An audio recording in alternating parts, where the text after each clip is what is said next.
Hey, I'm Glenn with Tastes Like Travel, and I've had a lot of people want to know how I make my pan-seared crappie.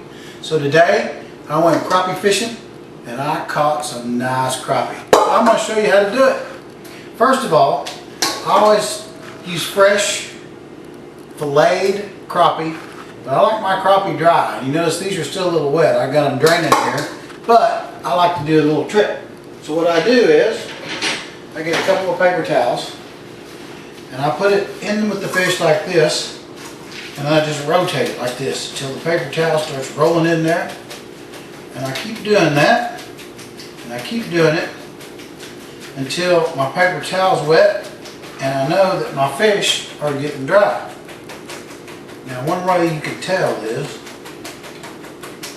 you can actually take this paper towel out like this, and then you can squeeze the water out of it, and then use it again until you got most of the water. Obviously your fish fillets are going to be a little bit wet, but you don't want them soaking wet or dripping wet. I like to have them just a little dry like this. Okay, so as you can see now, for the most part, you can blot them out. They're very, very dry. So first thing I do is I'm going to season them, and you don't need to season them a lot. So I take a pan like this and I stick those babies in there. Might get some of them, might get all of them, doesn't matter. And the first thing I do is start using my seasoning. Now, because you're going to be pan searing these, they don't need a whole lot of seasoning like you do if you're going to fry them. So the first thing I start with is my old favorite Tony Chachere's. They call it all kinds of stuff, but I call it Tony's. The first thing you do is give it a real light powder, like that. And then I go back and I like to use just a little garlic powder, not a lot, but just a little, till you can just barely see it coating the top of the fish. And then I use this is salt-free garlic and herb, and this has got garlic, spices including oregano, rosemary, basil, red pepper, onion peel, onion, parsley, paprika, and celery. And this doesn't have any salt in it, but it does give you a good herb taste. So I use that, and again, just pretty lightly. You don't need to really overdo them because they're going to be pan-seared, and that will really bring that flavor out. Of course, the last thing I do is use a little lemon pepper. Got to have the lemon pepper, especially on fish. So I just lightly do it like this. And then once I'm done with that side, I flip them over. And we're going to do it all over again.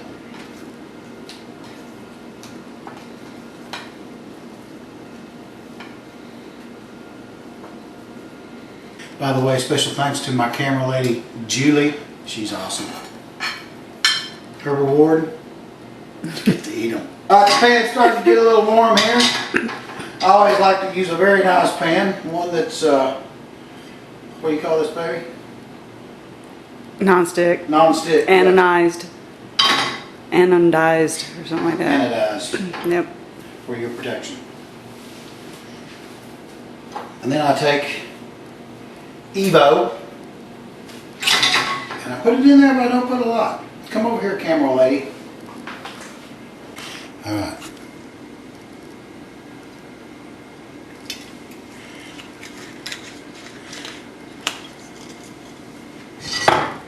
See, I don't really do it like a pan fry. I just want it to be coated a little bit. I'm going to turn it down to about a medium heat to start.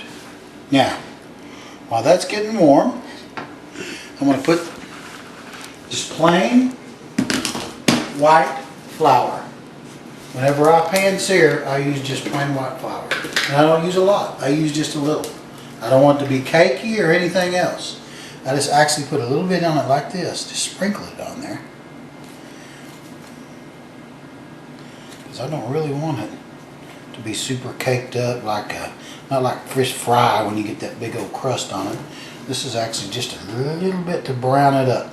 Ooh, it's good though. So those are ready. Let's keep on going. Okay. So see, it's just real light. There's not a whole lot on there. Doesn't need to be. Just lightly coated. Go like that. Don't want a big cake on there. Just want a light coat of flour. Very light. And then the fun begins.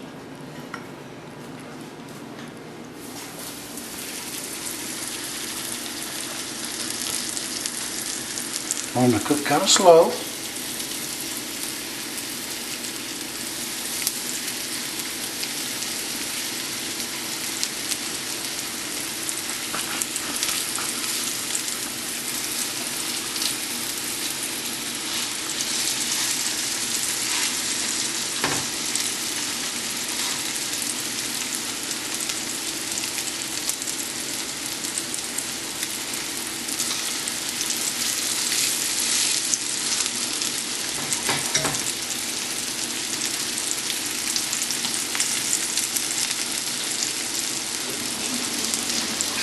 I've been debating when I flip these whether I want to use a spatula or if I want to use tongs, because they tend to break up. They're very tender fish. So what I normally do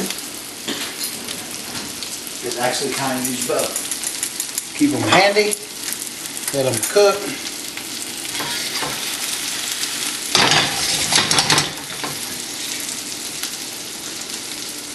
We'll go ahead and add just a tad of lemon on the top, just a tad.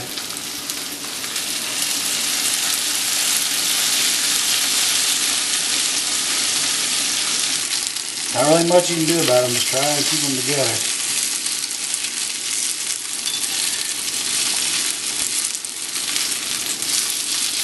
A little pan-seared brown on that side.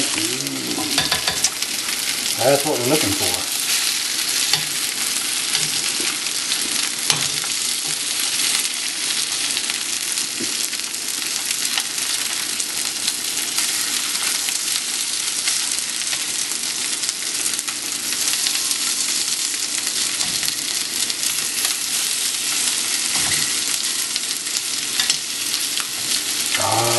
Now they got that little crust going on them, barely pan-seared.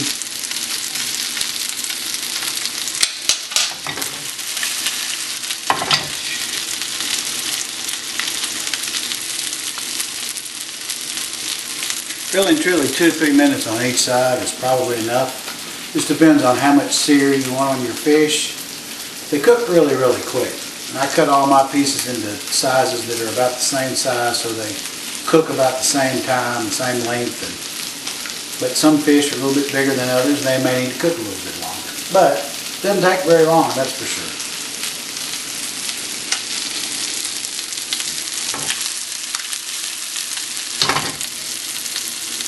Kiss of lemon. Yeah, by looking at the fish, they're all breaking up, starting to break up. That means that they're absolutely done all the way through. And when you're done, just take them, put them straight onto your plate. See, that's the other side. Perfectly seared, not overdone crappie. Okay. And as you can see, here is the finished product. Nice pan-seared crappie. We're having avocado, asparagus, and some broccoli slaw with it. You can have whatever you want. But I can tell you it is really, really good. So that's Glenn Ferris Tastes Like Travel pan-seared crappie video. Make sure you go to our website, tasteliketravel.com, see all the cool places we've been and eaten and done and read about. Come check us out. See you next time. I'm going to show you how to fry crappie next time. Special recipe. Friends and family just love it. See ya.